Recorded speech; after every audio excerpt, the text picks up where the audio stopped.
To call this one of the weirdest mysteries to ever exist would be a massive understatement.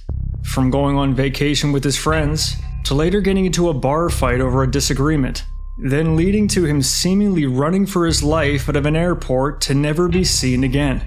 These chilling events will leave most people with more questions than answers. It's been almost 10 years, and not a single person has seen him since. This is the story of a missing 28-year-old German man named Lars Mittank. On June 30th, 2014, Lars and many of his friends would make their way to Varna, Bulgaria. They had all planned a fun and exciting vacation trip down to an oceanside resort named the Golden Sands. The week went by for them really quickly. They were all having a great time and it couldn't have been better. Lars and his 5 friends were scheduled to return home July 7th. But before that could happen, Lars got into a fight at a nearby bar the night prior. Him and his friends were enjoying their last night out for their vacation. But on that night, Lars got into an argument over sports teams. It was a disagreement with other German nationals he'd met at the bar. Shortly after this, Lars would leave his friends, and they wouldn't see him again for the rest of the night. They wouldn't see him until he came back to the resort the next morning. Lars would tell his friends that he was beaten up by 4 men that night. 4 men that he claimed to have been hired by the group that he'd been arguing with at the bar. From the altercation, he had suffered a badly injured jaw and a ruptured eardrum. Later on, he would go to see a doctor about his injuries. He was prescribed an antibiotic called Ciprazil for his eardrum. The pressure differences you would feel on a plane can exacerbate internal ear injuries, so he was told that flying wasn't a good idea. Once his friends were aware of the issue, they were completely fine with staying with him until he was better, but Lars reassured them that he would be okay and that they should continue without him. So with that being said, they felt comfortable with his response and returned home that same day as planned, leaving Lars behind. They all checked out. Lars' friends went home, and he went to check into another hotel closer to the airport for convenience for when he had to leave. The very next day, he began to act different. He seemed more anxious than usual, and agitated. He was paranoid. His mother would receive a call that day, and from the other end of the line she would hear her son whispering. He was telling her to cancel his credit cards, that there were people trying to rob him. People that were trying to kill him. Later on, the hotel cameras would find him nervously pacing up and down the halls, checking outside the windows like he was expecting something, hiding in the elevators like he was afraid of something. He left for about an hour while in this panicked state and returned to the hotel at 2 a.m. Nobody knows where he went during this time.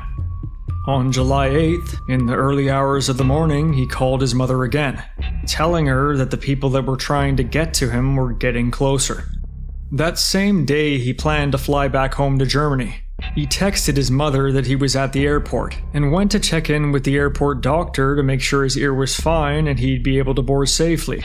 The doctor told him he was okay to return home, but Lars didn't leave his office.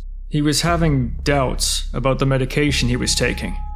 While all this was happening, the airport had been going through renovations, and while Lars was having a conversation with the doctor, one of the construction workers had walked into the office. Something about that seemed to set him off, because right after that his body began to shake, and he screamed, "I don't want to die here. I have to get out of here."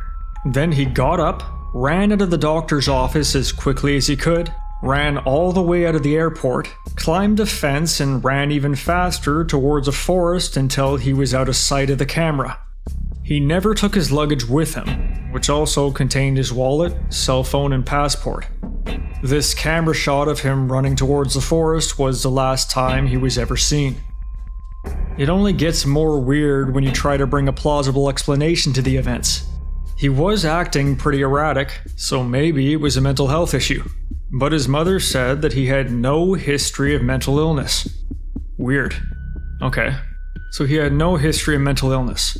What else could it be? Well, the medication he was prescribed belonged to a drug class that was known to sometimes cause psychotic side effects. Psychotic side effects like hallucinations and paranoia. So, okay, then that has to be it, right? You'd think so, but listen to what the doctor had to say. He didn't take those antibiotics. He didn't even fill out his prescription, so his behavior couldn't have been a result of that. I can't think of a single reason why he left my office in such a panic. I'm still confused. Okay, so he didn't even take the medications, so that's impossible. But what else? Some believe his actions could be explained by an undiagnosed mental illness. Or maybe when he got beat up, he unknowingly suffered a brain injury. Both of those reasons could easily explain the cognitive changes that he had displayed. Although I can't explain what happened to him exactly, I can't explain to you where he is right now, and I don't have any idea where he went, I do have some thoughts about this case that I find interesting that I feel could explain a very small portion of his actions. If something happened to you that scared you so badly that you quickly became paranoid, how would you react? I ask myself that question multiple times while reading into this. I tried putting myself in his shoes in an attempt to see the situation how he might have experienced it. So let's all step into his shoes for a second. We got beat up by people we didn't even argue with, so the people we did argue with probably hired them. That's pretty scary. But that makes the most sense, right? Why else would this unknown group beat us up? It has to be related. That fight really caught us off guard because we didn't even recognize the people that beat us up. It caught us off guard so much that we begin to question everybody else around us. Okay, so we don't trust anybody else around us, and everybody's potentially out to get us. We're so nervous from what happened that we aren't thinking straight. We begin to think that these people are trying to kill us. We're questioning whether these thoughts are even rational, but out of raw fear, we believe the thoughts more than we don't. When we go to the doctor to get checked out, we let our guard down temporarily because we think we can trust them. Why wouldn't we be able to? They're a doctor. Then, later on, when we're walking to the pharmacy, right when we're about to get the prescription filled, we start overanalyzing everything. What if they're all connected? What if what I get isn't actually medication at all? What if the doctor is in on it too, and they're also trying to kill us? What if the prescription ends up just being poison, and this is all a setup? Maybe that's why he never took his medication in the first place. Maybe that's why he had his doubts about it all that time. With all things considered, it doesn't seem all that far-fetched. He wasn't really in the most stable of mind states at the time. Okay, fast forward. We're just about to go home. We're at the airport, but first we have to check in with that doctor that we don't fully trust. And we have doubts whether we're overthinking this or not. Maybe we're not thinking rationally. Maybe the doctor can be trusted. But because we're unsure about our logic and constantly questioning our newly arising paranoid delusions, the uncertainty leads us to check in with him anyway because we want to do the right thing and make sure it's safe to fly.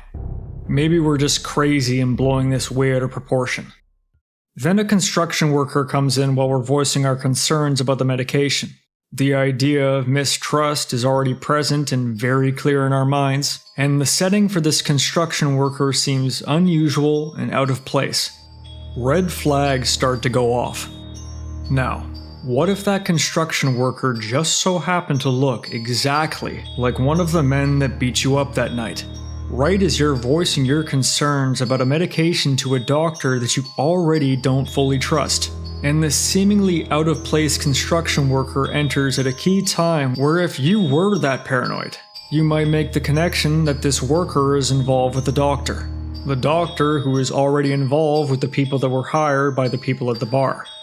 This adds fuel to the fire for the conspiracy that you've created through your stressed-out delusions. It confirms in your mind that your insane and questionable thoughts could actually have been correct all that time. And the paralyzing fear of the situation, paired with the perfect timing of when the worker enters during your uneasy conversation with the doctor, gets you to believe that this innocent construction worker is actually there to kill you. This entire thing is just a setup, and that thought manifests a fear inside of you so strong, it's like nothing you've ever felt. You go into full panic mode, and you absolutely lose your mind. Maybe that's why he ran out of the airport the way he did that day. Who knows? This is all just speculation, and I'm not by any means a mental health professional.